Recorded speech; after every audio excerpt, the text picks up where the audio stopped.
Hi dears, welcome all. NOSന്റെ പുതിയൊരു ക്ലാസ്സിലേക്ക് എല്ലാവർക്കും വെൽക്കം. യെസ്, അപ്പൊ നമ്മുടെ ഏപ്രിൽ ബാച്ചിലെ NOSന്റെ എക്സാംസ് ഒക്കെ നമ്മുടെ അടുക്കാറായി അല്ലേ?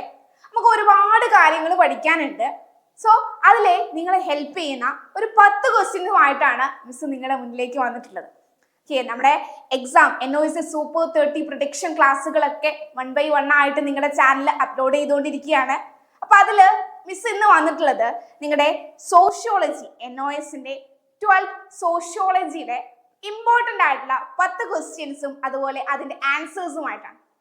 ഓക്കെ, അപ്പൊ ഇതില് ഏറ്റവും ഇമ്പോർട്ടൻ്റ് ആയിട്ട് നമുക്ക് റിപ്പീറ്റ് ചെയ്ത് ചോദിച്ചിട്ട് കാണുന്ന കുറച്ച് ക്വസ്റ്റ്യൻസ് മാത്രമാണ്. അപ്പൊ ഇത് നിങ്ങൾ നിർബന്ധമായിട്ടും പഠിക്കുക. പ്ലസ് ഇനി നമ്മൾ കൂടുതലായിട്ടുള്ള ലൈവ് ക്ലാസ്സുകളിലും ബാക്കി ക്ലാസ്സുകളിലൊക്കെ നിങ്ങൾ കൂടുതൽ ക്വസ്റ്റ്യൻസ് പരിചയപ്പെടുന്നതായിരിക്കും. സോ നമുക്ക് ക്വസ്റ്റ്യനിലേക്ക് കടക്കാം അല്ലെ. നമ്മുടെ ഒന്നാമത്തെ ക്വസ്റ്റ്യൻ എന്ന് പറയുന്നത്, first question, distinguish between exogamy and endogamy. അപ്പൊ എക്സോഗമിയും എൻഡോഗമിയും ഇല്ലാത്ത ക്വസ്റ്റ്യൻ പേപ്പറിൽ നമുക്ക് ഈ പറയുന്ന എക്സോഗമി എന്താണ്, എൻഡോഗമി എന്താണെന്ന് പറയല്ലേ. നമ്മൾ ഡിഫറെന്റ് മാരേജ് ടൈപ്സ് ഓഫ് മാരേജിനെ കുറിച്ചൊക്കെ നമ്മൾ പഠിച്ചിട്ടുണ്ട്. അപ്പൊ അതിൽ വരുന്ന 2 വിവാഹ രീതികളാണ് എന്തെന്ന് പറയുന്നത്, എക്സോഗമിയും അതുപോലെ തന്നെ എൻഡോഗമിയും. അപ്പൊ എന്താണ് എക്സോഗമി, എന്താണ് എൻഡോഗമി എന്നുള്ളത് ഡിസ്റ്റിംഗ്വിഷ് ചെയ്യാനാണ് നമ്മളോട് ചോദിച്ചിട്ടുള്ളത്. സോ സിമ്പിൾ ആയിട്ട് നമുക്ക് ചെയ്യാൻ പറ്റും. Exogamy and endogamy are 2 contrasting concept related to marriage practices.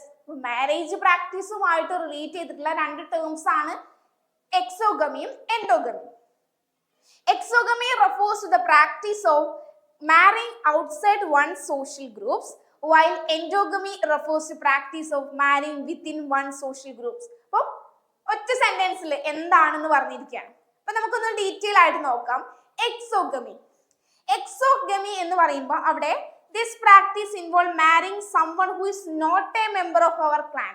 അപ്പൊ നമ്മുടെ ഒരു റിലീജിയൻ അതിലുള്ള ഒരു മെമ്പർ അല്ല നമ്മൾ വിവാഹം കഴിക്കാൻ പോകുന്ന ആളെന്ന് വിചാരിച്ചു. നമ്മുടെ ഔട്ട്സൈഡ് ഒരു ക്ലാന്, ഒരു ട്രൈബ്, ഒരു കാസ്റ്റ്, നമ്മുടെ കാസ്റ്റിലുള്ള ഒരു ആളാണ് എന്നുണ്ടെങ്കിൽ നമുക്ക് അതിന്റെ വേറെ പേര്. പക്ഷെ ഇതെന്തല്ല, നമ്മുടെ കാസ്റ്റിലുള്ള ആളല്ല, മറ്റൊരു കാസ്റ്റാണ്. ഓക്കെ, അങ്ങനെയുള്ള ഒരു വിവാഹ രീതി പറയുന്ന പേരാണ് എക്സോഗമി. എന്താണ് എക്സോഗമി? അതേസമയം നമ്മുടെ കാസ്റ്റിലുള്ള, നമ്മുടെ ക്ലാനിലുള്ള, നമ്മുടെ സോഷ്യൽ ഗ്രൂപ്പിലുള്ള സെയിം അതേ ഗ്രൂപ്പിലുള്ള ആളാണെങ്കിലോ അത്തരത്തിൽ വിവാഹം കഴിക്കുന്ന രീതി എന്ത് പറയും, എൻഡോഗമി. എന്താ പറയുന്നത്, എൻഡോഗമി. അപ്പൊ 2 കാര്യങ്ങളാണ് ഇവിടെ ശ്രദ്ധിക്കേണ്ടത്. എൻഡോഗമി എന്ന് പറയുമ്പോൾ അപ്പൊ എന്റെ വംശം, എന്റെ കുലം, എന്റെ കാസ്റ്റിൽ നിന്ന് എന്ത് ചെയ്യുക, അതേ കാസ്റ്റിലുള്ള ആളെ തന്നെ വിവാഹം കഴിക്കുന്ന രീതി. എന്നാൽ എക്സോ എന്ന് പറയുമ്പോൾ അവിടെ മറ്റ് നമ്മുടെ ട്രൈബിൽ നിന്ന് അല്ലെങ്കിൽ നമ്മുടെ കാസ്റ്റിൽ നിന്ന് പുറത്തുള്ള മറ്റൊരു കാസ്റ്റിലെ ഒരു ആളെ എന്ത് ചെയ്യാണ്, വിവാഹം കഴിക്കുന്ന രീതിയാണ് എക്സോഗമി എന്ന് പറയുന്നത്. അപ്പൊ വിവാഹ രീതികളുമായി ബന്ധപ്പെട്ട് 2 വിപരീത ആശയങ്ങളാണ് ഇപ്പൊ നമ്മൾ നിലനിൽക്കുന്നത്. ഒന്ന് എക്സോഗമിയാണ്, ഒന്ന് എൻഡോഗമിയാണ്. ഓക്കെ, അപ്പൊ ഒരേ ഗ്രൂപ്പിൽ നിന്ന്, ഒരേ കാസ്റ്റിൽ നിന്ന് വിവാഹം കഴിക്കുന്ന ആളെ എന്റെ അതേ കുലം അല്ലെങ്കിൽ എന്റെ അതേ വംശം എന്ന് പറയുമ്പോൾ എൻഡോഗമി എന്ന് ആലോചിക്കുക. അതിന് പുറത്താണെങ്കിൽ എക്സോഗമി. അപ്പൊ കോൺസെപ്റ്റ് ക്ലിയർ ആണല്ലോ. അപ്പൊ ആ രീതിയിൽ വേണം നിങ്ങൾ ആൻസേഴ്സ് എഴുതാനായിട്ട്. സെക്കൻഡ് ക്വസ്റ്റ്യനിലേക്ക് പോവാം. Distinguish between ascribed status and achieved status. അപ്പൊ എല്ലാ ക്വസ്റ്റ്യൻ പേപ്പറിലും കാണുന്ന ഒന്നാണ് അസ്ക്രൈബ്ഡ് സ്റ്റേറ്റസും അതുപോലെ അച്ചീവ്ഡ് സ്റ്റേറ്റസ്. അപ്പൊ നമ്മൾ എന്താണ് സ്റ്റേറ്റസ് എന്ന് പറഞ്ഞു കഴിഞ്ഞാൽ, സ്റ്റേറ്റസ് 2 രീതിയിലാണ് ആളുകളിലേക്ക് എത്തുന്നത്. ഒന്ന് അസ്ക്രൈബഡ് ആണെങ്കിൽ മറ്റൊന്ന് അച്ചീവ്ഡ് ആണ്. 2 രീതിയിൽ നമുക്ക് നോക്കാം എന്താണ് അസ്ക്രൈബഡ്, എന്താണ് അച്ചീവ്ഡ് എന്നുള്ളത്. Ascribed status is A social position someone is born into a involuntary assigned, while achieved status is a position earned through effort, choice or accomplishment. ഇവിടെ 2 കാര്യങ്ങൾ പറഞ്ഞു. നമ്മളിപ്പോ എല്ലാവരും നമ്മുടെ വീട്ടില് ഒരു ഫാമിലിയുടെ ഭാഗമായിട്ട് ജനിക്കുന്നുണ്ട്. അപ്പൊ നമ്മുടെ ഫാമിലി, നമ്മുടെ കുടുംബം എന്ന് പറയുന്നത് ഏത് കാസ്റ്റിലാണോ, അല്ലെങ്കിൽ നമ്മൾ മനുഷ്യനാണ് ഈ കാസ്റ്റും എല്ലാം തീരുമാനിച്ചിട്ടുള്ളത്. ഓക്കെ, അപ്പൊ അത്തരത്തില് ഏത് കാസ്റ്റിന്റെ ഭാഗമായിട്ട് അല്ലെങ്കിൽ ഏത് റിലീജിയൻ, ഏത് ജെൻഡറിലാണോ നമ്മൾ ജനിക്കുന്നത്, അതാണ് നമ്മുടെ അസ്ക്രൈബ്ഡ് സ്റ്റേറ്റസ്. നമ്മുടെ ജനനം മൂലം നമുക്ക് കിട്ടുന്നതാണ് അസ്ക്രൈബ്ഡ്. ഓക്കെ, ഇനി അച്ചീവ്ഡ് എന്തായിരിക്കും? നമ്മുടെ എബിലിറ്റി മൂലം, നമ്മുടെ എഫേർട്ട് മൂലം നമ്മൾ അച്ചീവ് ചെയ്തെടുക്കുന്നത്. ഓക്കെ, അച്ചീവ് ചെയ്തത് നമ്മുടെ ഫാമിലി ബാക്ക്ഗ്രൗണ്ട് ഒന്നും അത്ര നല്ലതല്ല, നമ്മൾ എന്ത് ചെയ്തു, ഹാർഡ് വർക്ക് ചെയ്ത് നന്നായിട്ട് പഠിച്ച് നല്ലൊരു ജോബ് നമ്മൾ എന്ത് ചെയ്യുക, നമ്മുടെ കരിയറിൽ നമ്മൾ സെറ്റ് ചെയ്യുകയാണെങ്കിൽ, നമ്മൾ ആ ഒരു രീതിയിലേക്ക് എത്തിപ്പെടുകയാണെങ്കിൽ അവിടെ എന്താണ്, ആ ഒരാളുടെ എഫേർട്ട് കൊണ്ടല്ലേ. യെസ്, അപ്പൊ അത്തരത്തില് അയാളുടെ അച്ചീവ്മെന്റ് ആണ് അവിടെ. അങ്ങനെ അച്ചീവോട് കൂടി ഇത്തരം സ്റ്റേറ്റസിൽ ഒരു ഹൈ പൊസിഷനിൽ എത്തുകയാണ്, ആ രീതിയിൽ ആളുകൾ അറിയപ്പെടുകയാണെങ്കിൽ അതിനെ അച്ചീവ്ഡ് സ്റ്റേറ്റസ് എന്ന് പറയും. നമ്മൾ സ്വന്തം എഫേർട്ട് മൂലം അച്ചീവ് ചെയ്തെടുത്തത്. So this are the main difference. Ascribed status like sex, race. അപ്പൊ നമ്മുടെ സെക്സ് ഡിഫറൻസ് നമ്മുടെ ജനനം മൂലമാണ് അത് തീരുമാനിക്കുന്നത്. റേസ്. ഓക്കെ, അപ്പൊ ഇതൊക്കെ അസ്ക്രൈബ്ഡ് സ്റ്റേറ്റസിന്റെ അണ്ടറിൽ വരുന്നതാണ്. അച്ചീവ്ഡ് സ്റ്റേറ്റസ് എന്ന് പറയുമ്പോൾ being A lawyer or A parent or gained through personal action. അപ്പൊ ഒരു വക്കീലായിട്ട് വരിക, ഒരു ഡോക്ടറായിട്ട് വരിക, ഒരു ടീച്ചറായിട്ട് മാറുക എന്നൊക്കെ പറയുമ്പോൾ സ്റ്റേറ്റസ് മാറി. ആ സ്റ്റേറ്റസിലേക്ക് എത്തിപ്പെട്ടത് എന്തുകൊണ്ടാണ്? നമ്മുടെ സ്വന്തം എഫോർട്ട് മൂലം. സോ ആ രീതിയിലാണ് നമുക്ക് എന്ത് പറയാനുള്ളത്, അസ്ക്രൈബ്ഡ് സ്റ്റേറ്റസും അച്ചീവ്ഡ് സ്റ്റേറ്റസും നമുക്ക് ഡിസ്റ്റിങ്ഷ് ചെയ്യാൻ പറ്റുന്നത്. സോ സിമ്പിൾ ആയിട്ട് നമുക്ക് എഴുതിയെടുക്കാൻ പറ്റുമല്ലോ. ഓക്കെയാണ്. ഇനി third question, describe any two pattern of social change. അപ്പം സോഷ്യൽ ചേഞ്ചിന്റെ, സാമൂഹ്യ മാറ്റത്തിന്റെ രണ്ട് പാറ്റേണുകളെ കുറിച്ച് എഴുതാനാണ് പറഞ്ഞത്. 2 മാർക്കിന്റെ ക്വസ്റ്റ്യൻ ആണ്, 2 പാറ്റേൺസ്. അപ്പൊ നമുക്ക് ഇമ്പോർട്ടന്റ് ആണ് സോഷ്യൽ ചേഞ്ച് എന്താണെന്ന് നിങ്ങൾ പഠിക്കണം. അതിന്റെ ഈ പറയുന്ന മാറ്റങ്ങളെ കുറിച്ചും ഫാക്ടേഴ്സിനെ കുറിച്ചും ഏജൻസികളെ കുറിച്ചും ഒക്കെ ഡീറ്റെയിൽ ആയിട്ട് നിങ്ങൾ മനസ്സിലാക്കണം. സോ നമ്മൾ പ്രെഡിക്റ്റഡ് ക്വസ്റ്റ്യൻ ആയിട്ട് തേർഡ് കൊടുത്തിട്ടുള്ളത് ഈ സോഷ്യൽ ചേഞ്ച് തന്നെയാണ്. അത്രയും ഇമ്പോർട്ടന്റ് ആയതുകൊണ്ടാണ് മിസ് അത്രയും ക്വസ്റ്റ്യൻസ് ആണ്, 10 ക്വസ്റ്റ്യൻ ആണ്, ഇമ്പോർട്ടന്റ് ആയിട്ടുള്ള 10 ക്വസ്റ്റ്യൻ ആണ് ഇതിൽ ഇൻക്ലൂഡ് ചെയ്തിട്ടുള്ളത്. So linear social change first pattern ആണ്, ലീനിയർ സോഷ്യൽ ചേഞ്ച്. അപ്പൊ എന്താണ് ലീനിയർ സോഷ്യൽ ചേഞ്ച് എന്ന് പറഞ്ഞാല്? This pattern suggest that society progress in straight line. അപ്പൊ ഒരു ലീനിയർ ആയിട്ട് ഒരേ രീതിയിൽ ഇങ്ങനെ എന്ത് ചെയ്യണം, സ്ട്രേറ്റ് ഫോർവേഡ് ആയിട്ട് പോയിക്കൊണ്ടിരിക്കുകയാണ്. Moving from a simpler to more complex and advance state. ഒരു സിമ്പിൾ കോൺസെപ്റ്റിൽ നിന്ന് ഒരു കോംപ്ലക്സ് കോൺസെപ്റ്റിലേക്കുള്ള ഒരു മൂവ്മെന്റ്, അതാണ് നമ്മുടെ ലീനിയർ സോഷ്യൽ ചേഞ്ച് എന്ന് പറയുന്നത്. കോൺസെപ്റ്റ് ക്ലിയർ ആണല്ലോ. സെക്കൻഡ് വൺ എന്ന് പറയുന്നത് സൈക്ലിക്കൽ സോഷ്യൽ ചേഞ്ച്. അപ്പൊ ഇവിടെ എന്താ, ചാക്രികമായിട്ടുള്ള ഒരു സാമൂഹ്യ മാറ്റമാണ്. This pattern views changes as repetitive and recurring in cycles. Societies rise, flourish, decline and they may rise again. അപ്പൊ എന്താ, ഒരു ചാക്രികമായിട്ടുള്ള മൂവ്മെന്റിനെ കുറിച്ച് അങ്ങനെ എന്താ സൈക്ലിക്കൽ ആയിട്ട് ഇങ്ങനെ നടന്നുകൊണ്ടിരിക്കുന്നുണ്ട്. The fall and rise of civilization like Roman Empire, which had period to growth, stability and decline. അപ്പം എന്ത് ചെയ്യുന്നുണ്ട്, ഡെവലപ്പ് ആവുന്നുണ്ട്, പിന്നെയും ഡിക്ലൈൻ ആവുന്നുണ്ട്, പിന്നെയും ഉയർന്നു വരും, ഡിക്ലൈൻ ആവും. അങ്ങനെയുള്ള ഒരു ചാക്രികമായിട്ടുള്ള രീതി, അതും ഒരു സാമൂഹ്യ മാറ്റത്തിന്റെ വൺ ഓഫ് ദി പാറ്റേൺ ആയിട്ട് നമുക്ക് പറയാം. ഇതിന് പുറമെ എവല്യൂഷണറി സോഷ്യൽ ചേഞ്ച് ഉണ്ട്, റെവല്യൂഷണറി സോഷ്യൽ ചേഞ്ച് ഉണ്ട്. ഇതൊക്കെ നമുക്ക് എന്ത് ചെയ്യാൻ പറ്റും, പുതിയ കൂടുതൽ പോയിന്റുകൾ നമുക്ക് പഠിച്ചു വെക്കാം. ഓക്കെ, അപ്പൊ ഇവിടെ 2 ചോദിച്ചിട്ടുള്ളൂ, അപ്പൊ നിങ്ങൾ 2 കൃത്യമായിട്ട് പഠിക്കുക. Plus evolutionary social change, revolutionary social change ഒക്കെ നിങ്ങൾ പഠിച്ചു പോകണം. അപ്പൊ ഇവിടെ രേഖീയ സാമൂഹ്യ മാറ്റം എന്ന് പറയുന്നത് ഒരു നേർരേഖയിൽ പുരോഗമിക്കുന്നതാണ്. ചാക്രിക സാമൂഹ്യ മാറ്റം എന്ന് പറയുന്നത് ഈ ആവർത്തിച്ചുകൊണ്ടുള്ള, ചക്രങ്ങളിൽ ആവർത്തിക്കുന്നതുമായിട്ട് എന്ത് ചെയ്യുന്നത്, കാണുന്നതാണ്. സമൂഹങ്ങൾ ഉയരുന്നുണ്ട്, തഴച്ചു വളരുന്നുണ്ട്, വീണ്ടും ക്ഷയിക്കുന്നുണ്ട്, വീണ്ടും മാറ്റങ്ങളും ഉയർത്തെഴുന്നേൽപ്പുകളും ഒക്കെ വരുന്നുണ്ട്. അങ്ങനെയുള്ള ഒരു മാറ്റമാണ് ഈ പറയുന്നിട്ടുള്ള ചാക്രികമായിട്ടുള്ള സൈക്ലിക്കൽ സോഷ്യൽ ചേഞ്ച് പറയുന്നത്. ഓക്കെ, ഇനി 4th ക്വസ്റ്റ്യനിലേക്ക് പോവാം. Write 2 similarities between political science and sociology. Political science and സോഷ്യോളജിയുടെ സിമിലാരിറ്റീസ്. അപ്പൊ നമ്മൾ കുറച്ച് സോഷ്യോളജിയും എക്കണോമിക്സും, സോഷ്യോളജിയും ഹിസ്റ്ററിയും, സോഷ്യോളജി പൊളിറ്റിക്സ് സയൻസ്, സോഷ്യോളജിയും ആന്ത്രപ്പോളജി, അങ്ങനെ റിലേഷൻഷിപ്പ് നമ്മൾ പഠിച്ചിട്ടുണ്ടായിരുന്നു. അപ്പൊ അത് വളരെ ഇമ്പോർട്ടന്റ് ആണ്. ഏതെങ്കിലും ഒരു സബ്ജക്ട് ചോദിക്കും, 1 2 ചോദിക്കും. സോ ഇവിടെ പൊളിറ്റിക്കൽ സയൻസും സോഷ്യോളജിയും തമ്മിലുള്ള റിലേഷൻഷിപ്പ് ആണ് നമ്മൾ നോക്കുന്നത്. ഓക്കെ, നോക്കിയാലോ. നമ്മുടെ സിമിലാരിറ്റീസ് ആണ്. അപ്പൊ സിമിലാരിറ്റി ആണെങ്കിൽ ആ രീതിയിൽ, ഡിഫറൻസസ് ആണെങ്കിൽ ആ രീതിയിൽ ആയിരിക്കും നമുക്ക് ക്വസ്റ്റ്യൻ വരാം. അപ്പൊ എല്ലാം ഇമ്പോർട്ടന്റ് ആണ്. ഇതിലെ study of society, study of society. Political സയൻസും സോഷ്യോളജിയിലും സ്റ്റഡി എങ്ങനെയാണ്, സമൂഹത്തെ കുറിച്ചുള്ള പഠനം എങ്ങനെയാണ്. Both political science and sociology focus on understanding how society functions. They examine social structure, institution and behavior of individual within group. അപ്പോൾ ഇവിടെ സമൂഹത്തെ കുറിച്ചുള്ള പഠനം എന്ന് പറയുന്നത് എന്താണ് മക്കളെ? രാഷ്ട്രീയ മീമാംസയും സാമൂഹ്യ ശാസ്ത്രവും തമ്മിൽ എങ്ങനെ പ്രവർത്തിക്കുന്നു എന്നതിനെ കുറിച്ചുള്ള ധാരണയിൽ ശ്രദ്ധ കേന്ദ്രീകരിക്കുന്നുണ്ട്. അതുപോലെ സാമൂഹ്യ ഘടകങ്ങള്, സ്ഥാപനങ്ങള്, ഗ്രൂപ്പുകളിലേക്കുള്ള വ്യക്തികളുടെ പെരുമാറ്റം, ഇതിനെക്കുറിച്ചൊക്കെ ഉള്ള ഒരു പഠനമാണ് പൊളിറ്റിക്കൽ സയൻസിലും അതുപോലെ തന്നെ സോഷ്യോളജിയിലും നടക്കുന്നത്. മനുഷ്യരെ കുറിച്ച് തന്നെയാണ് പഠിക്കുന്നത്. പൊളിറ്റിക്കൽ സയൻസിലായാലും രാഷ്ട്രത്തിലുള്ള ആളുകളെ കുറിച്ച് പഠിക്കുന്നു, സോഷ്യോളജിയിലും സമൂഹത്തിലുള്ള ആളുകളെ കുറിച്ച് പഠിക്കുന്നു. Okay, use of research methods. Next similarity ആണ് യൂസ് ഓഫ് റിസർച്ച് മെത്തേഡ്. രണ്ടും ഏത് രീതിയിലാണ് റിസർച്ച് മെത്തേഡുകൾ കൈകാര്യം ചെയ്യുന്നത്? Both disciplines use similar research method. അപ്പൊ രണ്ടും സിമിലർ ആയിട്ടുള്ള റിസർച്ച് മെത്തേഡ്സുകളൊക്കെ തന്നെയാണ് യൂസ് ചെയ്യുന്നത്. Such as surveys, interview and statistical analysis, study human behaviour, social phenomena. അപ്പൊ ഇത്തരത്തിലുള്ള ഒരു പഠന വിഷയമാക്കുന്നത് സർവേസിലൂടെയും ഇന്റർവ്യൂ നടത്തിയിട്ടും സ്റ്റാറ്റിസ്റ്റിക്കൽ അനാലിസിസിലൂടെയൊക്കെയാണ് എന്താ റിസർച്ച് മെത്തേഡ്സുകൾ പൊളിറ്റിക്സിലായാലും സോഷ്യോളജിയിലായാലും നടന്നുകൊണ്ടിരിക്കുന്നത്. സോ ഇത് രണ്ടുമാണ് സിമിലാരിറ്റി ആയിട്ട് നമുക്ക് എഴുതാൻ പറ്റുന്നത്. ഇതിൽ കൂടുതലുണ്ട്. അപ്പൊ 2 മാർക്കിനാണ് ഇവിടെ ചോദിച്ചിട്ടുള്ളത്. സോ നമുക്ക് അത് പഠിക്കാം.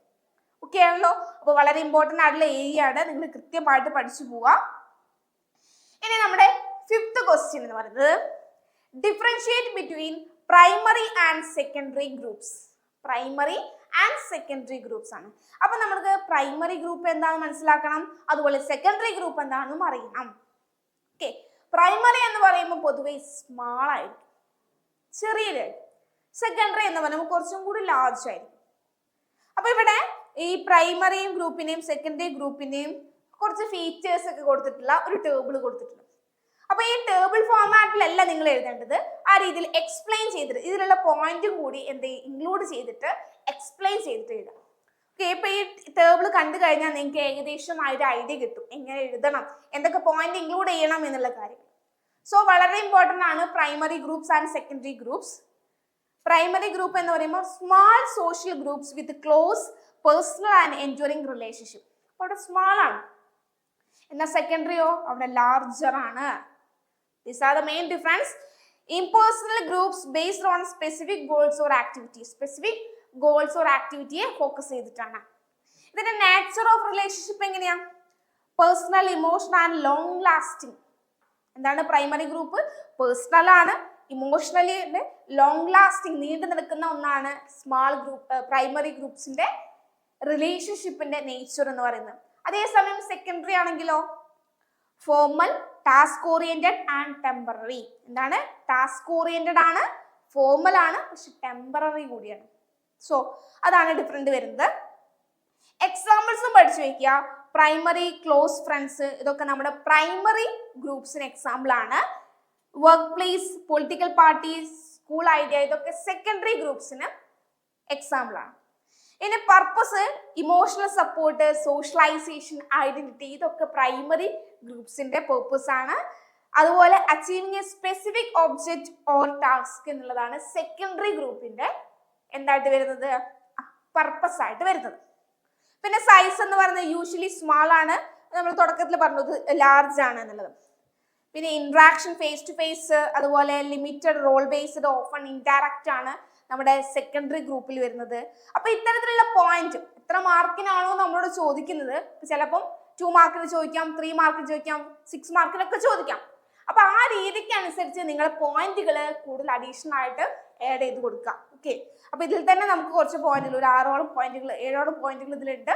അപ്പൊ അത് ആഡ് ചെയ്തിട്ട് നമുക്ക് എഴുതി കഴിഞ്ഞാൽ ഫുൾ മാർക്ക് ഉറപ്പാണ്.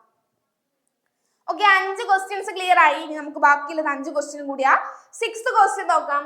Explain the main causes of poverty in India. അപ്പൊ പോവർട്ടിയെ കുറിച്ച് നിർബന്ധമായിട്ട് നിങ്ങൾ പഠിച്ചെടുക്കാം. അപ്പൊ ഈ ഒരു ക്വസ്റ്റ്യൻ നമുക്ക് ഷുവർ ആണ്.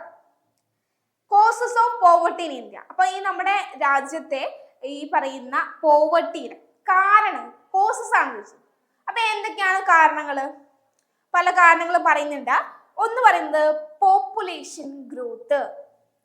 ആളുകൾ ഇങ്ങനെ കൂടി വരില്ലേ, ജനസംഖ്യ എന്ത് ചെയ്യുന്നുണ്ട്? ദിനം പ്രതി വർദ്ധിക്കുന്നുണ്ട്. ഇതെന്തിന് കാരണമാവും? പോവർട്ടിയിലേക്ക് ലീഡ് ചെയ്യും. India has a large and growing population which put immense pressure on the resource like food, housing, healthcare, employment. അപ്പൊ ഈ പറയുന്ന ജനിക്കുന്ന എല്ലാവർക്കും എന്ത് വേണം? ഫുഡ് വേണം, അവർക്ക് ഡ്രസ്സിങ് വേണം, അതുപോലെ അവർക്ക് താമസിക്കാൻ വീട് വേണം. അപ്പൊ ഇതിനൊക്കെ, അല്ലെങ്കിൽ അവർക്ക് ജോലിക്ക് പോകണം, ജോലി വേണം. ഇതൊന്നും എന്താ ഇല്ലാത്തൊരു അവസ്ഥയിലേക്ക് എത്തുന്നതാണ് പോവർട്ടി എന്ന് പറയുന്നത്. Rapid population growth often outpaces economic development leading to widespread poverty. അപ്പൊ ഇങ്ങനെയുള്ള പോപ്പുലേഷൻ ഗ്രോത്ത് പോവർട്ടിയിലേക്ക് നയിക്കും. അൺഎംപ്ലോയ്മെന്റ് ആൻഡ് അണ്ടർഎംപ്ലോയ്മെന്റ്, ജോലിയില്ല അല്ലെങ്കിൽ അണ്ടർഎംപ്ലോയ്മെന്റ് സ്റ്റേജിലാണ്. അപ്പൊ നമ്മൾ എന്തിലേക്ക് ലീഡ് ചെയ്യും? പോവർട്ടിയിലേക്ക്. ജോലി ഇല്ല, അല്ലെങ്കിൽ നമ്മുടെ കയ്യിൽ ക്യാഷ് ഉണ്ടാവില്ല. ജോലി ഉണ്ടെങ്കിലേ പൈസ ഉണ്ടാവുള്ളൂ അല്ലെ. Significant portion of the Indian workforce is either unemployment or underemployed, especially in rural area. Many people work in informal or low-paying jobs without job security or benefits. So, unemployment one of the cause. Second, third one, low education and skill level. അപ്പോൾ നമുക്കൊരു കൃത്യമായ നല്ലൊരു education ഉണ്ടെങ്കിൽ മാത്രമേ നമുക്ക് നല്ല ജോലി നമുക്ക് കിട്ടുള്ളൂ. അപ്പൊ എഡ്യൂക്കേഷൻ എന്ന് പറയുന്നത് വളരെ മസ്റ്റ് ആയിട്ടുള്ള ഒന്നാണ്. അതുപോലെ സ്കില്ലും. എഡ്യൂക്കേഷൻ മാത്രം ഉണ്ടായ പോരാ, അതിനനുസരിച്ച് ഓരോ ജോലിക്കും അതിനുള്ള സ്കിൽസ് ആവശ്യമാണ്, അതും കൂടി അത്യാവശ്യമാണ്. അപ്പം lack of access to quality education and vocational training means many individual cannot qualify for better paying job. അപ്പൊ ഒരു ബെറ്റർ പേയിങ് ജോബിലേക്ക് എത്തിപ്പെടാൻ ഈ എഡ്യൂക്കേഷന്റെ അഭാവവും സ്കില്ലിന്റെ അഭാവവും എന്ത് ചെയ്യുന്നുണ്ട്? പോവർട്ടിയിലേക്കും നയിക്കുന്നുണ്ട്. ജോബ് കിട്ടില്ല, ജോബ് കിട്ടിയില്ലെങ്കിൽ പിന്നെ പട്ടിണിയാണ്. പിന്നെ inequality of wealth and assurance. അപ്പം വെൽത്ത് റിസോഴ്സസ് ഒക്കെ എന്ത് ചെയ്യുന്നുണ്ട്? കൃത്യമായിട്ട് എല്ലാ ആളുകളിലേക്ക് എത്തുന്നത്. ഉള്ളവന് ഒരുപാടുണ്ട്, ഇല്ലാത്തവന് ഒന്നും ഇല്ലാത്ത അവസ്ഥ. പിന്നെ റൂറൽ അർബൻ ഡിവൈഡ്. റൂറൽ എന്നും അർബൻ എന്നും. Most India's poor live in rural area where development is slower and access the infrastructure, health care and education is limited. പിന്നെ സോഷ്യൽ ഇനീക്വാലിറ്റി ആൻഡ് ഡിസ്ക്രിമിനേഷൻ. അപ്പൊ ഒരു വേർതിരിവ്, അതിനെ കുറിച്ച് പറയുന്നുണ്ട്. കാസ്റ്റ് ബേസ്ഡ് ആണ്, gender based discrimination continue to affect access to education, job, social mobility for many people. പിന്നെ inflation and rising cost. അപ്പൊ ഇത്രയാണ് പ്രധാനപ്പെട്ട കോസസ് ആയിട്ട് പറയുന്നത്. നമുക്ക് ഓരോന്ന് നോക്കാം. ജനസംഖ്യാ വളർച്ച, തൊഴിലില്ലായ്മയും അതുപോലെ കുറഞ്ഞ വിദ്യാഭ്യാസവും നൈപുണ്യ നിലവാരവും, സമ്പത്തിന്റെയും വിഭവങ്ങളുടെയും അസമത്വം, ഗ്രാമ നഗര വിഭജനം, സാമൂഹ്യ അസമത്വ വിവേചനം, പണപ്പെരുപ്പവും വർദ്ധിച്ചു വരുന്ന ചെലവുകളും. ഇത്രയൊക്കെയാണ് പ്രധാനമായിട്ട് നമുക്ക് ഇതിന്റെ കാരണങ്ങളായിട്ട് പറയാൻ പറ്റുക. ഇതിൽ കൂടുതൽ ഒരുപാട് കാര്യങ്ങൾ പറയാം. അപ്പൊ ഇത്രയും അറ്റ്ലീസ്റ്റ് ഒരു 7 പോയിന്റ്സ് എങ്കിലും നിങ്ങൾ കൃത്യമായിട്ട് പഠിച്ചു, 5 or 7 പോയിന്റ്സ് കൃത്യമായിട്ട് പഠിച്ചു വെക്കും. ഓക്കെ ആണല്ലോ? ക്ലിയർ ആവുന്നുണ്ട്. ഇനി 7th ക്വസ്റ്റ്യനിലേക്ക് പോവാം. Write any 4 characterization of tribal society. അപ്പൊ നമ്മൾ ട്രൈബ്സിനെ കുറിച്ച് പഠിക്കുന്നുണ്ട് അല്ലെ, ഒരു ചാപ്റ്ററിൽ പഠിക്കുന്നുണ്ട്. അവരുടെ ഫീച്ചേഴ്സ്, അവരുടെ ക്യാരക്ടറിസ്റ്റിക്സ് നമ്മൾ ഡിസ്കസ് ചെയ്ത സമയത്തൊക്കെ നമ്മൾ പറഞ്ഞിട്ടില്ല, വളരെ ഇമ്പോർട്ടന്റ് ആണ് എന്നുള്ളത്. സോ ഈ 4 ക്യാരക്ടറിസ്റ്റിക്സ്, നമ്മൾ 4 സവിശേഷതകളാണ് എഴുതാൻ പറഞ്ഞത്. നമുക്ക് സിമ്പിൾ ആയിട്ട് എഴുതാൻ പറ്റും ട്രൈബ്സിനെ കുറിച്ചിട്ട്. അവരുടെ ആ ഒരു ലൊക്കേഷൻ എന്ന് പറയുന്നത്, അവരുടെ ജോഗ്രഫിക്കൽ ബൗണ്ടറിയുടെ ഉള്ളിലാണ് നിൽക്കുന്നത്. അവരുടെ പെർട്ടിക്കുലർ കൾച്ചർ നമ്മളിൽ നിന്നും വ്യത്യസ്തമാണ് അല്ലെ. അവരുടെ ലാംഗ്വേജ്, അവരുടെ ഡ്രസ്സിങ് സ്റ്റൈല്. സോ ഇതെല്ലാം തന്നെ ഇതൊക്കെ ഓരോ സവിശേഷതയായിട്ട് നമുക്ക് പറയാൻ പറ്റും. Collective ownership of resources ownership, collective ownership of resources. അവിടെ പറയുന്നത് tribal society land and natural resources are often owned and used collectively by community rather than by individual. അപ്പൊ അവിടെ എല്ലാവരും ഒരുമിച്ചാണ്. ട്രൈബ്സിന്റെ ഇടയിൽ എന്താണ്? എല്ലാവരും ഒരുമിച്ച് എന്നുള്ളൊരു കോൺസെപ്റ്റിലാണ്. പിന്നെ സ്ട്രോങ് കിങ്ഷിപ്പ് ബോണ്ട്, ബന്ധുത്വം, ആ ഒരു കൂട്ടായ്മ എന്ന് പറയുന്നത് വളരെ സ്ട്രോങ് ആയിട്ടുള്ള ഒന്നാണ്. അത് നമുക്കൊരു പോയിന്റ് ആയിട്ട് എഴുതാൻ പറ്റും. ട്രഡീഷണൽ ലൈവ്ലിഹുഡ്, അപ്പൊ പാരമ്പര്യമായിട്ട് എങ്ങനെയായിരുന്നു നമ്മുടെ ഈ പരമ്പരാഗത രീതി എന്ന് പറയില്ലേ, അതൊക്കെ തന്നെയാണ് ഇപ്പോഴും ട്രൈബ്സിൽ അവർ ഫോളോ ചെയ്യുന്നത്. Distinct culture and tradition. നമ്മുടെ കൾച്ചറിൽ നിന്നും ഒരുപാട് വ്യത്യാസം ആരൊക്കെ ഉണ്ട്? നമ്മൾ ഈ പറഞ്ഞിട്ടുള്ള ഗോത്രവർഗക്കാരുടെ കൾച്ചറിൽ നമുക്ക് കാണാൻ സാധിക്കും. ഓക്കെ, അപ്പൊ ഇവിടെ ശക്തമായ ബന്ധങ്ങളുണ്ട്, പരമ്പരാഗത ഉപജീവന മാർഗം, വ്യത്യസ്ത സംസ്കാരവും പാരമ്പര്യങ്ങളും ഒക്കെ ഈ പറഞ്ഞിട്ടുള്ള ട്രൈബ്സിന്റെ ഫീച്ചേഴ്സ് ആയിട്ട്, സവിശേഷതകളായിട്ട് നമുക്ക് പറയാൻ പറ്റും. ഇനി 8th ക്വസ്റ്റ്യനിലേക്ക് പോവാം. Family is the basic unit of social organisation. Discuss the specific features of characteristics of the family. അപ്പൊ ഫാമിലി എന്ന് പറയുന്നത് basic unit of social organisation ആണ്. Basic unit of social organisation ആണ്. Discuss the specific features of character family. അപ്പൊ ഫാമിലിയുടെ characteristics ആണ് നമ്മളോട് ചോദിച്ചത്. അപ്പൊ അതിനൊരു കോട്ട അതിന് മുന്നിൽ ആദ്യം കൊടുത്തുന്നേ ഉള്ളൂ. Family is the basic unit of social organisation എന്നുള്ളത്. നമുക്ക് ചോദ്യം എന്താണ്? Features or characteristics of family. Simple ആണല്ലോ. നമ്മൾ ഫാമിലിയെ കുറിച്ച് പഠിക്കുന്നുണ്ട്, അപ്പൊ അതിന്റെ ഫങ്ഷൻസ് പഠിക്കുന്നുണ്ട്, ടൈപ്സ് പഠിക്കുന്നുണ്ട്. സോ ഇവിടെ ഫീച്ചേഴ്സ് ഓർ ക്യാരക്ടറിസ്റ്റിക്സ് ആണ് ചോദിച്ചിട്ടുള്ളത്. First one, biological and social reproduction. Biological and social റീപ്രൊഡക്ഷന്റെ ഒരു സവിശേഷത നമ്മുടെ ഫാമിലിക്ക് പറയാൻ പറ്റും. ഓക്കെ, പിന്നെ one of the primary function of family is reproduction. അപ്പോൾ ഏറ്റവും പ്രൈമറി ആയിട്ടുള്ള ഫങ്ഷൻ എന്ന് പറയുന്നത് റീപ്രൊഡക്ഷൻ തന്നെയാണ്. അപ്പോൾ അത് നമുക്ക് ഫങ്ഷൻ ആയിട്ട് എഴുതാം, ഫീച്ചർ ആയിട്ട് എഴുതാം. Then socialisation, സാമൂഹ്യവൽക്കരണം. സോഷ്യലൈസേഷൻ എന്നുള്ളത് മറ്റൊരു പോയിന്റ് ആണ്. Family is the first agent of socialization. നമ്മൾ സോഷ്യലൈസേഷന്റെ ഡിഫറെന്റ് ഏജൻസികളെ കുറിച്ച് നമ്മൾ പഠിക്കുന്നുണ്ട്. അതിൽ ഏറ്റവും പ്രൈമറി ഏജന്റ് ഏതാണ്? നമ്മുടെ ഫാമിലിയാണ്. സോ ഫാമിലിയിൽ സോഷ്യലൈസേഷന്റെ ഒരു എല്ലാ കാര്യങ്ങളും നമ്മൾ ആദ്യപടി എന്നുള്ള രീതിയിൽ പഠിക്കുന്നത് ഫാമിലിയിൽ നിന്നാണ്. Children learn basic norms, language, behaviors, roles and moral values within the family. It plays the foundation for personality development, helps individual integrate into broader society. അപ്പോൾ socialization എന്നുള്ളത് one of the feature ആയിട്ട് പറയാം. Emotional and psychological support. അപ്പൊ emotionally ആയാലും psychology, നമ്മൾ ഏത് situation ആണോ അതൊരു സപ്പോർട്ട്, അത് നമ്മളെ എന്താ തെറ്റായാലും ശരിയായാലും തെറ്റിനെതിരെ അത് തെറ്റാണ് എന്ന് പറഞ്ഞു തരാനും ശരിയുള്ളത് നമ്മുടെ മുന്നോട്ട് പോകാനും ഇമോഷണൽ ആയാലും സൈക്കോളജിക്കലി ആയാലും സപ്പോർട്ട് എവിടുന്നാണ് കിട്ടുന്നത്? നമ്മുടെ ഫാമിലിയിൽ നിന്നാണ്. അത് വൺ ഓഫ് ദി ഫീച്ചറാണ്. ദെൻ എക്കണോമിക് ഫങ്ഷൻസ്, സാമ്പത്തികമായിട്ടുള്ള സ്ഥിതി. എക്കണോമിക് യൂണിറ്റ് എന്ന് പറയുന്നത് it share responsibility for earning, saving, spending. In many society, the family also play a role in property ownership, inheritance and division of labor. പിന്നെ regulation of sexual behaviour. Sexual behaviour എന്ത് ചെയ്യുന്നുണ്ട്? Family helps to regulate the sexual behaviour through societal norms about marriage, fidelity and acceptable relationship. അപ്പം ഇത്തരത്തിലുള്ള വിവാഹ മാതൃകകളെ കുറിച്ചിട്ടും അല്ലെ sexual ബിഹേവിയറിനെ റെഗുലേറ്റ് ചെയ്യാനും മാരേജ് ഈ ഫാമിലി ഹെൽപ്പ് ചെയ്യുന്നുണ്ട്. പിന്നെ കൾച്ചറൽ ട്രാൻസ്മിഷൻ ആണ്. കൾച്ചറൽ ഹെറിറ്റേജ് ഒരു ആക്ട് ചെയ്യുന്നത്. Families actors carrier of cultural heritage. അപ്പോൾ ഒരുപാട് കൾച്ചർ, നമ്മളൊരു സാംസ്കാരിക രീതി എന്ന് പറയുമ്പോൾ നമ്മൾ എവിടെയാണോ ഏത് സൊസൈറ്റിയിലാണോ അവിടുത്തെ സംസ്കാരവും അതുപോലെ തന്നെ മറ്റുള്ളവരുടെ അടുത്ത് നോക്കുമ്പോൾ അവിടുത്തെ സംസ്കാര രീതിയൊക്കെ എൻ്റെ വളരെ ഡിഫറെൻ്റ് ആയിരിക്കും. എൻ്റെ സംസ്കാര രീതി ആയിരിക്കില്ല ചിലപ്പോൾ നിങ്ങളുടെ സംസ്കാരം. അപ്പൊ അത്തരത്തില് ലാംഗ്വേജില്, കസ്റ്റംസില്, റിച്വൽസില്, റിലീജിയസില് ഇതിലൊക്കെ നമുക്ക് ആ മാറ്റം കാണാൻ പറ്റും. അതാണ് കൾച്ചറൽ ട്രാൻസ്മിഷൻ എന്നുകൊണ്ട് ഉദ്ദേശിക്കുന്നത്. സോ ഇത്രയാണ് നമ്മുടെ ഫാമിലിയുടെ ഫീച്ചേഴ്സ് ആയിട്ട് വരുന്നത്. ഏതൊക്കെയാണ്? ജൈവശാസ്ത്രപരവും സാമൂഹികവുമായിട്ടുള്ള പുനരുൽപാദനം പറയുന്നുണ്ട്, പിന്നെ സാമൂഹ്യവൽക്കരണം പറയുന്നുണ്ട്, വൈകാരികവും മാനസികവുമായുള്ള ഒരു പിന്തുണ നൽകുന്നുണ്ട്, സാമ്പത്തിക പ്രവർത്തനം, ലൈംഗിക പെരുമാറ്റത്തിന്റെ നിയന്ത്രണം, സാംസ്കാരിക സംക്രമണം, ഇതൊക്കെയാണ് മേജർ പോയിന്റ്സ് എന്ന് പറയുന്നത്. ഇനി നമുക്ക് 9ാമത്തെ ക്വസ്റ്റ്യനിലേക്ക് കടക്കാം. What is population explosion? Explain 3 stages of population transition. അപ്പൊ എന്താണ് മക്കളെ ഈ പോപ്പുലേഷൻ എക്സ്പ്ലോഷൻ എന്ന് പറഞ്ഞാല്? അപ്പൊ നമ്മുടെ ജനസംഖ്യ ഇങ്ങനെ കൂടി വരുന്നുണ്ട് അല്ലെ. നമ്മുടെ ചൈന എന്ത് ചെയ്തു? നമ്മൾ മറികടന്ന് 1ാം സ്ഥാനത്താണ് ഇപ്പൊ ഇന്ത്യ ഉള്ളത്.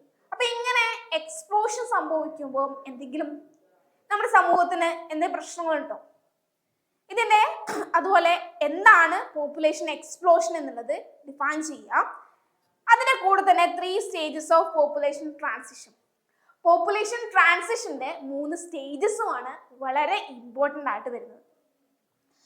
A population explosion refers to rapid increase in population size within a relatively short period. അപ്പോൾ ഒരു ചെറിയൊരു പീരീഡിനുള്ളിൽ എന്ത് ചെയ്യുക, വളരെ വലിയ രീതിയിൽ എന്തുണ്ട് പോപ്പുലേഷൻ സൈസ് കൂടുന്നതിനെയാണ് പോപ്പുലേഷൻ എക്സ്പ്ലോഷൻ എന്ന് പറയുന്നത്. The 3 stages of demographic transition proposed by theory of demographic transition describe the shift in birth and death rate of society development. Stage 1 with high birth and death rates, stage 2 with high birth and falling death rate lead to rapid growth, 3 falling birth and low death rate. അപ്പോൾ നമുക്ക് ഇങ്ങനെ പറയുമ്പോൾ മനസ്സിലാവും, നമുക്ക് ഓരോ stage ആയിട്ട് നോക്കാം. അപ്പം പോപ്പുലേഷൻ എക്സ്പ്ലോഷൻ എന്ന് പറഞ്ഞാൽ ഒരു ഷോർട്ട് പീരീഡിൽ ജനസംഖ്യ കൂടി വരുന്ന ആ ഒരു സിറ്റുവേഷനെയാണ് പോപ്പുലേഷൻ എക്സ്പ്ലോഷൻ എന്ന് പറയുന്നത്. ജനസംഖ്യ കൂടി വരുന്നത്. അപ്പോൾ ഡെമോഗ്രാഫിക് ട്രാൻസിഷന്റെ 3 സ്റ്റേജസ് നിങ്ങൾ പഠിക്കുക, അപ്പൊ തന്നെ പഠിച്ചു പോവുക.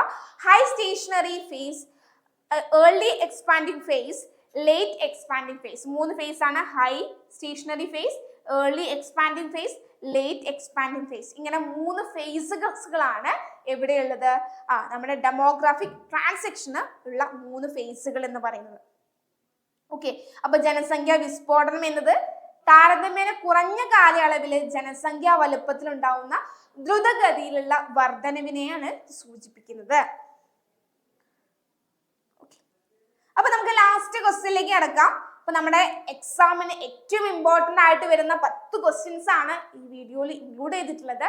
സോ 10th ക്വസ്റ്റ്യൻ എന്ന് പറയുന്നത് describe how the subject matter of history is different from that of sociology.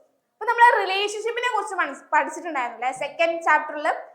അവിടെ നമ്മൾ ഈ പറഞ്ഞ സോഷ്യോളജിയും എക്കണോമിക്സും സോഷ്യോളജിയും ഹിസ്റ്ററിയും സോഷ്യോളജിയും പൊളിറ്റിക്കൽ സയൻസും ഒരുപാട് കമ്പാരിസൺ നടത്തിയിട്ടുണ്ടായിരുന്നു. അപ്പം അതിൽ ഇമ്പോർട്ടൻ്റ് ആണ് ഹിസ്റ്ററിയും സോഷ്യോളജിയും. ഹിസ്റ്ററിയും സോഷ്യോളജിയും ഒരുപാട് ക്വസ്റ്റ്യൻ പേപ്പറിൽ റിപ്പീറ്റ് ചെയ്ത് കാണുന്നുണ്ട്. സോ ഹിസ്റ്ററി എന്താണ്, അതുപോലെ സോഷ്യോളജി എന്താണ്, ഒന്ന് കമ്പയർ ചെയ്യാം. ഓക്കെ, ഹിസ്റ്ററി ഫോക്കസ് ചെയ്യുന്നത് സ്റ്റഡീസ് പാസ്റ്റ് ഇവന്റ്സ്. അപ്പൊ കഴിഞ്ഞു പോയ കാലങ്ങളെ കുറിച്ചാണ് ഇവിടെ പഠിക്കുന്നത്, ഹിസ്റ്ററിയിൽ നമ്മൾ പഠിക്കുന്നത്. Peoples, society, civilization in chronological order. ആ കൃത്യമായിട്ടൊരു ക്രോണോളജിക്കൽ ഓർഡറിലാണ് നമ്മൾ പഠിച്ചു വരുന്നത്. ഇതിന്റെ ഗോൾ എന്താണ്? To understand how past events shaped the present and preserve knowledge of human experience over time. അതെങ്ങനെ ഈ പറയുന്ന കഴിഞ്ഞു പോയ കാര്യങ്ങൾ എങ്ങനെയാണ് നടന്നിട്ടുണ്ടായിരുന്നത്, ഹ്യൂമൻ എക്സ്പീരിയൻസ്, അപ്പൊ അതിൽ ആളുകളൊക്കെ എങ്ങനെയാണ് ഈ പറഞ്ഞിട്ടുള്ള സംഭവങ്ങൾ വികാസങ്ങളിലൂടെ കടന്നു പോന്നിട്ടുള്ളത് എന്നുള്ള കാര്യങ്ങളൊക്കെ ഡീറ്റെയിൽ ആയിട്ട് ഹിസ്റ്ററിയിൽ പറയുന്നു. Narrative, chronology, primary resource like document, artefacts, I witnessed accounts, ഇതൊക്കെയാണ് ഉണ്ടായിരിക്കുക. ആളുകൾ നേരിട്ട് കണ്ടിട്ടുള്ള സംഭവങ്ങൾ അല്ലെങ്കിൽ എന്തെങ്കിലും ഡോക്യുമെന്റ്സുകളൊക്കെ ലഭിച്ചു കഴിഞ്ഞാൽ അതിലൂടെയാണ് നമ്മൾ മനസ്സിലാക്കുന്നത് കഴിഞ്ഞ കാര്യങ്ങളെ കുറിച്ചിട്ട്. എന്നാൽ അതേസമയം സോഷ്യോളജി ആണെങ്കിലോ അത് ഫോക്കസ് ചെയ്യുന്നത് പ്രസന്റ് ഡേ ആണ്.